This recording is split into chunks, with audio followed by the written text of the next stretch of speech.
ถามว่าแม่นบ่ว่าสปาเราเอาผัวแล้วบ่นะแม่นเลยพี่น้องเนาะเพิ่นไปสู่ผัวสปาซึ่งบิลลี่เห็นสปาเพิ่นเอาลงสตอรี่ของเพิ่นอยู่พี่น้องเอ้ยเนาะน่าจะเป็นช่วงที่ว่าจัดงานผูกแขนนะน่าจะผูกแขนน้อยบ่พี่น้องเอ้ยพอดีบิลลี่ก็อยากไปถามมันทางพ่อเพิ่นนั่นนะพี่น้องเอ้ยเนาะว่าได้ผัวบ้านใดอิหยังประมาณใดพี่น้องเอ้ยเนาะเพราะว่าไปบางเทื่อพอได้ไปแวะเล่นนำและ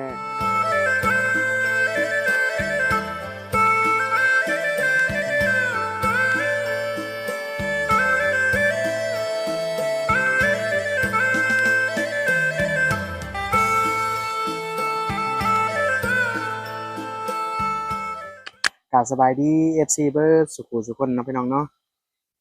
เรื่องสปาพี่น้องเอ้ยเนาะบิลลี่ก็แชทถามสปาคือเพิ่นน่ะไปสู่ผัวพี่น้องเอ้ยเนาะโตเรื่องก่อนนี่ FC หลายคนเพิ่นก็ถามว่าแม่นบ่ว่าสปาเราเอาผัวแล้วบ่นะแม่นเลยพี่น้องเนาะเพิ่นไปสู่ผัวสปาซึ่งบิลลี่เห็นสปาเพิ่นเอาลง Story ของเพิ่นอยู่พี่น้องเอ้ยเนาะน่าจะเป็นช่วงที่ว่า จัดงานผูกแขนนะน่าจะผูกแขนน้อยบ่พี่น้องเอ้ยพอดีวิลลี่ก็อยากไปถามมันทางพ่อเพิ่นนั่นนะพี่น้องเอ้ยเนาะว่าได้ผัวบ้านใดอิหยังประมาณใดพี่น้องเอ้ยเนาะเพราะว่าไปบางเทื่อพอได้ไปแวะเล่นนำและบ่มีคนอยู่เรือนพี่น้องเอ้ยเขาป้าก็แชตหาเราก็เราอยู่บ้านผัวเราพู้นพี่น้องเอ้ยส่วนอยู่เรือนเราตัวนั้นก็บ่มีไผอยู่น้องเราก็ไปทำงานอยู่ในน่าจะได้อยู่ในเวียงจันทน์พู้นแหละพี่น้องเอ้ย ส่วนพ่อของสปาร์กอะบ่เห็นเราที่ได้ไปก็บ่มีไผอยู่เรือนเห็นแต่รถจักรเนาะแล้วก็เปิดประตูเรือนปาไว้วิลลี่เอิ้นหาก็บ่เห็นเดี๋ยววิลลี่มีวิดีโอพี่น้องอะวิดีโอที่ว่าช่วงที่ว่าน่าจะเป็นผูกแขนน้อยของสปาร์แหละเห็นสปาร์เพิ่นเอาลง Story พี่น้องเดี๋ยววิลลี่สิลองเอาขึ้นให้เบิ่งเนาะอันนี้ก็คือเป็นช่วงที่ผูกแขนนะพี่น้องเอ้ยวิลลี่คิดว่าน่าจะเป็นช่วงที่ว่าสปาร์เพิ่นผูกแขนกับผัวใหม่เพิ่นเนาะพี่น้องเนาะ บิลลี่ก็บ่ได้ไปผูกแขนมาซ้ำเพราะว่าเพิ่นบ่ได้บอกแต่ว่าบิลลี่แชตกับสาวป่าอยู่พี่น้องเอ้ยเนาะแชตกับสาวป่าอยู่ว่าถ้าว่าเฮ็ดดองใหญ่มื้อใดแล้วบอกแหน่เด้อว่าอยากไปซอยเวียกพี่น้องเอ้ยเนาะทางสาวป่าเพิ่นก็ว่าคันมื้อใดที่ว่าเฮ็ดงานแต่งหรือว่างานอิหยังคักแน่แหละเพิ่นน่ะจั่งสิบอกเราพี่น้องเอ้ยเพราะว่าเพิ่นบ่ได้บอกว่ามันเป็นผูกแขนน้อยอะนะเพราะว่าบ้านผัวแล้วน่ะมันบ่ได้อยู่ในเมืองเซโปนพี่น้องเอ้ยบ้านผัวใหม่สาวป่านะอยู่ทางวิระพี่น้องเอ้ยทางเข้าไปทางวิระเพราะว่าเพิ่นบอกว่าเข้าไปแต่บ้านเฮานี่ก็ไกลเติบนะพี่น้องเอ้ยเพิ่นขี่รถประมาณจักชั่วโมงแล้วเราว่าคันออกแต่ประมาณ11โมงนี่ฮอดพุ่นก็คือสิช่วงแลงๆอะนะพี่น้องเอ้ยส่วนน้องม้าพี่น้องเอ้ยน้องม้าน้องสาวของสปาเนี่ยคือเลาน่ะไปทำงานอยู่ในเวียงจันทน์เลาไปแต่ดนแล้วพี่น้องเอ้ยเนาะไปช่วงทมิตรน่ะเพิ่นไปแล้วเพิ่นกลับมาใหม่แล้วก็เพิ่นก็ไปอีกพี่น้องเอ้ยเนาะซึ่งบิลลี่ก็แชตเล่นกับน้องอยู่วังหลังๆนี่ก็ได้แชตนำกันอยู่พี่น้อง แต่ยังบิลลี่ก็ยังบ่ฮู้ส่ำว่าอันผัวเซาป่านี่ชื่อแนวใดพี่น้องเอ้ยผัวเพิ่นผัวใหม่เพิ่นนี่นะแต่บิลลี่ก็บ่เข้าใจอย่างหนึ่งพี่น้องเอ้ยเนาะว่าว่าเป็นหยังว่าสมมุติว่าเซาป่าเลาเอาผัวนี่เขาเจ้าคือบ่พาผัวพาหยังมาอยู่บ้านนำพ่อพี่นั้นน่ะบ่อนที่ว่ามีเรือนมีซ่านงามๆที่ว่าทางผู้ใหญ่เพิ่นเฮ็ดให้นะพี่น้องเอ้ยบิลลี่ก็บ่ได้ถามเลารายละเอียดตัวนี้เนาะเสียดายเรือนอะนะพี่น้องเอ้ยเสียดายเรือนที่ว่าทางผู้ใหญ่เพิ่นเฮ็ดให้นะไปก็บ่มีคนอยู่อะนะพี่น้องเอ้ย หรือว่าเราถ้าแต่งงานจัดงานแต่งงานใหญ่แล้วแหละจังสิพาผัวมาอยู่พี่บ่เนาะพี่น้องเนาะผัวเราก็ยังเด็กน้อยอยู่เท่าที่บิลลี่เข้าไปส่องเบิ่งอะนะพี่น้องเอ้ยรูปที่เราเอาลงในเฟซบุ๊กเราเพราะว่าบิลลี่น่ะเป็นเพื่อนเฟซกันกับเฟซบุ๊กของสาวป่านะพี่น้องเอ้ยแล้วก็สิเห็นเนาะเวลาเพิ่นเอาลงก็แต่ส่วนบิลลี่คิดว่าถ้าในความคิดของบิลลี่นี่คิดว่าเราได้ผัวก็ดีอีกอย่างหนึ่งพี่น้องเอ้ยเนาะดีอีกอย่างหนึ่งที่ว่าเรามีครอบมีครัวนะเพราะว่าเราก็เลิกกันกับผัวเก่าเราอะโดนแล้วพี่น้องเอ้ยเนาะแต่ว่าบิลลี่ก็ยังบ่เข้าใจอย่างหนึ่งนั่นแหละว่าอันลูกเรานี่สรุปแล้วนี่ไปอยู่บ้า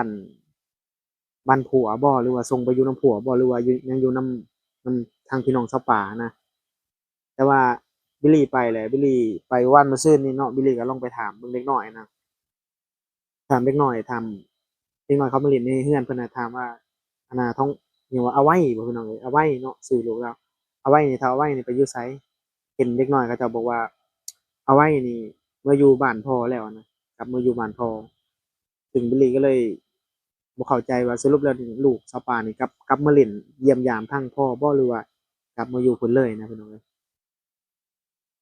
ก็คิดไปคิดมาก็แต่อีตนลูกเขาเจ้าเนาะแบบเขาเจ้าเป็นกำพร้านะพี่น้องเอ้ยเนาะพ่อแม่ปะกันผู้น้อยๆน่ะก็บ่เห็นเลยได้ลูกสาวป่าจักไปอยู่ไสพี่น้องเอ้ย บิลลี่ก็บ่เห็นแต่โดนๆแหละลูกอันน่ะเสาป่ากับบ่าวทองไม้เนาะลูกผัวเก่าเพิ่นพี่น้องเอ้ยบิลลี่ก็คิดว่าสิไปเยี่ยมยามทางเสาป่าอยู่เด้อพี่น้องเอ้ยเนาะทางบ้านเพิ่นเนาะแต่ว่าให้เพิ่นสะดวกก่อนเพราะว่าช่วงนี้เพิ่นยังคาเวียกอยู่พี่น้องเอ้ยเนาะเพราะว่าอยู่ทางเวลานี่บิลลี่ก็ยังสิเข้าไปอยู่พี่น้องเอ้ยเนาะยังสิเข้าไปหาเพิ่นแต่ว่าเข้าไปบ้านเพิ่นในช่วงนี้นะพี่น้องเอ้ยเนาะก็สิบ่มีคนปานใดมันสิเงียบๆแบบจักเขาเจ้าไปไสเบิดพี่น้องเอ้ยแต่เก่านี่ยัวเงียเห็นคนบักหลายๆนี่ แต่ว่าบิลลี่เข้าไปรอบนี้นี่บ่เห็นไผเลยเนาะพี่น้องในเฮือนเรานี่แม่เราก็บ่เห็นพ่อก็บ่เห็นบ่มีไผอยู่เลยนะแต่ว่าเฮือนประตูเฮือนน่ะเปิดไว้อยู่แต่ว่าได้ยินแต่เสียงโทรทัศน์นั่นน่ะพี่น้องได้ยินแต่เสียงทีวีแต่ว่าเอิ้นแล้วบ่มีคนลงมาหรือว่าบางเทื่อนี่เห็นสปาอันนั้นน่ะแต่งงานหรือว่าไปสู่ขอนี่เราไปแล้วยันเราถามบ่จักเนาะพี่น้องเนาะบิลลี่คิดว่าเพราะว่าบิลลี่ไปก็บ่ได้มีหยังดอกไปถามก็ถามโดยความรักความแพงแหละพี่น้องเอ้ยเนาะทางสปา เพราะว่าคันว่าเพิ่นได้ครอบครัวเนาะเป็นร่างเป็นฟ้าได้ผัวใหม่วิลลิก็ดีใจนำเพิ่นพี่น้องเอ้ยเนาะแต่ว่าอยากรู้เรื่องราวว่าเพิ่นน่ะสิไปมาอยู่บ้านพี่บ่หรือว่าเพิ่นยังสิเฮ็ดงานเฮ็ดการอยู่ทางบ้านผัวพี่น้องเอ้ยเนาะนี่ก็คันเว้าพื้นว่าเวลาผ่านมาดนบ่ก็ประมาณปีหนึ่งแล้วได้พี่น้องเอ้ยเนาะตั้งแต่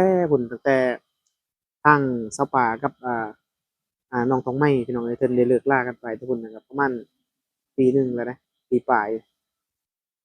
แต่ว่าซาวป่านี่เป็นคนแรกที่ว่าบิลลี่เห็นเนาะเห็นยูทูบเบอร์หลายๆคนที่ว่าเคยไปถ่ายคลิปถ่ายหยังเนี่ยเท่าที่บิลลี่เคยเบิ่งคลิปมานี่ซาวป่านี่เลาโชคดีเด้อพี่น้องเอ้ยเนาะคือเลานี่ได้เรือนถือว่าสองหลังเลยเด้อก็ว่าแม่นเนาะแต่ว่าผู้ใหญ่เคยช่วยนะพี่น้องบ่แม่นได้ว่าเราได้เบิดสองหลังบ่แม่นผู้ใหญ่เคยช่วยนะถือว่าเพิ่นช่วยหลายเด้อช่วยซาวป่าเรือนอยู่บ้านสะแลวนั่นตอนตะกี้เพิ่นช่วยเนาะเรือนตัวนั้นก็หลังทะบิดนี่ เพิ่นเลิกลากันกับผัวเพิ่นมาอยู่มาอยู่บ้านพ่อมาอยู่บ้านพ่อก็มีทางผู้ใหญ่ใจบุญเพิ่นช่วยอีกเนาะเพิ่นช่วยเรือนอยู่ทางบ้านพ่อนี่ก็ถือว่าแล้วอีกหลังหนึ่งพี่น้องเอ้ยเนาะพอดีเป็นสองหลังบัดนี้เพิ่นคันเราแต่งงานกับผัวบัดคันเราบ่อยู่บัดก็คือเสียดายเรือนนั่นเด้พี่น้องเอ้ยเนาะที่ว่าที่บิลลีเว้านี่บ่แม่นหยังดอกเสียดายเนาะที่ว่าคันเราบ่ได้มาอยู่อะนะแต่ว่าคันเรา กลับมาอยู่เฮือนทั้งพี่เนาะพาผัวมาอยู่ทั้งพี่บิลลีก็โอ้คือสิดีใจหลายพี่น้องเพราะว่าเฮือนหลังหนึ่งนี่ผู้ใหญ่เพิ่นใช้เงินสร้างนี่บ่แม่นน้อยเด้เพื่อเพิ่นสิได้เงินมาพี่น้องเอ้ยเนาะเฮือนของสปาหลังโต๊ะล่าสุดเนี่ยทางเบาจันเพิ่นเป็นคนเฮ็ดพี่น้องเอ้ยเนาะทางเบาจันเป็นคนเฮ็ดแต่ว่าหลังแรกๆอยู่บ้านสะแลวน่ะมีทางผู้ใหญ่ใจบุญเพิ่นให้บิลลีเนาะเป็นคนจัดการช่วงนั้นพี่น้องเอ้ยเนาะแต่ว่าเฮือนก็ยังบ่ทันได้แล้วซ้ำ กำลังกำลังสิแล้วนะกำลังสิเฮ็ดตารางอีกพอดีทางสปากับผัวเก่าเพิ่นก็เลิกกันเนาะพี่น้องเนาะที่ว่าไปรีเว้านี่บ่แม่นว่าอิหยังเด้อพี่น้องเอ้ยเนาะก็คือเสียดายเรือนนะถ้าเราสิบ่มาอยู่นะพี่น้องเอ้ยเนาะถ้าเราสิบ่มาอยู่เรือนที่ว่าทางผู้ใหญ่ใจบุญช่วยเนาะแต่ว่ามาคิดอีกอย่างหนึ่งก็เว้าบ่ได้พี่น้องเอ้ยเนาะว่าเพิ่นเรื่องหากินใส่ปากใส่ท้องก็ถ้าว่าอยู่ทางพุ่นน่ะพี่น้องเอ้ยทางบ้านผัวเลานี่มีเวียกมีงานเฮ็ดเนาะ เราอยู่พุ่นก็ถือว่าดีแต่ถ้าว่าอยู่ทางพี่มีเวียกมีงานเฮ็ดก็คันมาอยู่พี่ก็ดีเพราะว่ามีเรือนมีชานให้อยู่นะพี่น้องเอ้ยเนาะแต่ว่าทางน้องสาวเรานี่พี่น้องเอ้ยสาวมานี่ยังเดะพี่น้องเอ้ยผู้นี้ยังบ่ทันได้เอาผัวสาวมานี่แต่ว่าทางสาวปานี่เอาก่อนเนาะห่างกับปีหนึ่งพี่น้องเอ้ยถามว่าดนบ่ก็บ่ถึงกันว่าสิดนเนาะคันว่าดนก็บ่ปานใดพี่น้องเอ้ยเลาเลิกกับผัวก็ประมาณปีหนึ่งแต่ก็บ่ติเลานะพี่น้องเอ้ยเนาะบิลลีก็บ่ได้ไปบ้านซะแล้วนี่ดนแล้วเดะพี่น้องเอ้ย แต่ดนแล้วเนาะมี FC บางคนก็อยากให้ไปเยี่ยมยามพี่น้องทางบ้านสะแลวแหน่แต่ว่าบางคนก็เพิ่นบอกว่าบ่ไปดีที่สุดเพิ่นว่าเพราะว่ามันก็บ่คือเก่าในมุมมองของเราคิดว่าในบ้านสะแลวนี่ก็บ่ได้คือเก่า นาะอีหยังมันก็เปลี่ยนไปหลายๆอย่างนะพี่น้องเอ้ยบางครอบครัวพี่น้องเอ้ยที่ว่าเราเคยรู้จักแบบเคยแบบเอาผักเอาหญ้าให้กันเนาะเอาเคยเอาแนวอยู่แนวกินน่ะแบ่งปันกันแต่ว่าไปบัดนี้เขาเจ้าก็บ่คือเก่าเด้อพี่น้องเอ้ยเนาะไปกับมุมมองของเขาเจ้ากับเราน่ะมันก็สิแนมกันบ่คือกันกับช่วงนั้นพี่น้องเอ้ยเนาะเพราะว่าเราก็บ่ได้เจอกับเขาเจ้าโดนแล้วพี่น้องเอ้ยเนาะในการที่ว่าสิคันบิลลีไปนี่ก็สิไปเว้าไปถามนี่ก็บ่กล้าอีกเด้อพี่น้องเอ้ยเนาะเพราะว่าหึงเลยได้บ่ได้ไป คันไปก็สิเว้าได้แต่นำเรือนสาว Honda พี่น้องเอ้ยคันเว้าได้เรือนอื่นก็สิบ่กล้าเว้าปานใดพี่น้องเอ้ยแต่ว่าสาว Honda นี่ก็บิลลีสิกล้าคุยกับเพิ่นอยู่ก็สิประมาณนั้นพี่น้องเอ้ยเนาะก็เป็นจั่งใดก็ขอแสดงความดีใจนำทางสปาเพิ่นพี่น้องเอ้ยเนาะที่ว่าเพิ่นอ่าได้สร้างครอบสร้างครัวใหม่พี่น้องเอ้ยเนาะก็ถือว่าเลาก็ซับซ้อนแรงเรื่องของเราพี่น้องเอ้ยสปาน่ะ แต่ว่าคืออีตนลูกเราผู้น้อยแหละเนาะจักสิอยู่ไสจักสิไปมาจั่งใดพี่น้องเอ้ย FC หลายคนมันก็เป็นห่วงนั่นแหละช่วงเพิ่นพิษกันทวิตก็เป็นห่วงนำเด็กน้อยนั่นแหละพี่น้องเอ้ยแต่ว่านี่ก็เท่าที่บิลลีฮู้ก็คือว่าลูกเรานี่กลับไปอยู่นำทางพ่อบ่ไปอยู่ทางบ้านพ่อทางบ้านตัดสะแลวบ้านสะแลวพี่น้องเอ้ยเนาะโอเคพี่น้องเอ้ยเป็นจั่งใดก็ฝากติดตามเบิ่ง EP ต่อไปพู้นแหละถ้าว่าบิลลีได้ผ่านไปทางพุ่นเดียวก็สิไปถามนำเพิ่นเนาะอีกเทื่อหนึ่งว่าเป็นจั่งใดมาจั่งใดพี่น้องเอ้ยเนาะแล้วก็ ถ้าว่าเด็กน้อยไปอยู่พุ่นถือว่าอยู่นำพ่อเขาก็ดีทางพ่อปู่แม่ย่าเขาก็ถือว่ามีเวียกเฮ็ดแหน่พี่น้องเอ้ยทางพุ่นทางบ้านสะแลวเขาเจ้าก็ปลูกกล้วยขายกล้วยได้เดี๋ยวนี้พี่น้องเอ้ยเพราะว่าบ่อึดเวียกเฮ็ดทางพุ่นเห็นเขาเจ้าขึ้นกล้วยคุมื้อไปเลยขี่รถกายไปโอเคพี่น้องเป็นจั่งใดก็ขอโทษขออภัยหลายๆเด้อถ้าหากว่าเว้าผิดพลาดประการใดเนาะ FC เบิ่งแล้วก็บ่สบายใจบ่ได้ก็ขอโทษนำหลายๆเนาะสำหรับคลิปนี้บิลลี่สิขอลาตัวไปก่อนพี่น้องติดตามเบิ่ง EP ต่อไปเด้อพี่น้องเด้อสำบายดี